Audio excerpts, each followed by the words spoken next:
पिता ने अपनी पुत्री से कहा, अंधेरा होने से पहले घर आ जाना। पुत्री ने अपने पिता से कहा, लेकिन डैडी अब मैं बच्ची नहीं हूँ। पिता ने कहा, मुझे मालूम है, इसलिए मैं तुम्हें कह रहा कि अंधेरा होने से पहले घर आ जाना। पुत्री हुई शॉक्ड।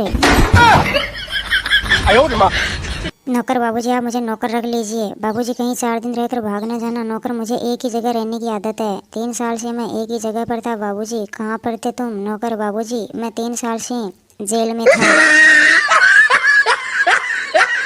पत्नी, चूहों के लिए कुछ जरूर लेकर आना पड़ेगा, मैं इनकी वजह से बहुत परेशान हूँ। पति, ये चूहे वह खाना नहीं खा सकते जो घर हमारे बनता है, तो मैं उनके लिए बाहर से कुछ नहीं लाने वाला हूँ। ये घर छोड़कर जाना चाहते हैं तो चले जाएं।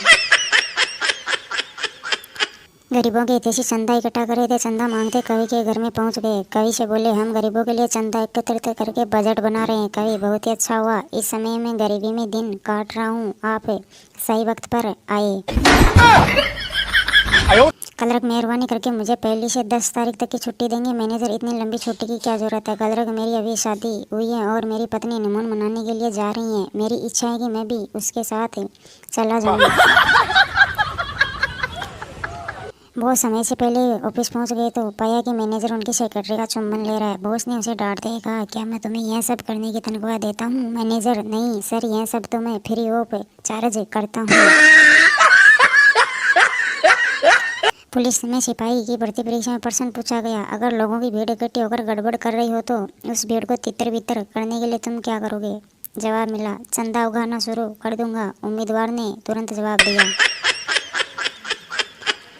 चोर बोला, जज साहब मुझे रिहा कर दीजिए। जज बोला, क्यों, क्या यह तुम्हारी पहली चोरी है? और जज बोला, नहीं साहब, मैं तो अक्सर ही चोरी करता और जेल आता जाता रहता हूँ, पर मेरे वकील साहब का यह पहला मुकदमा है।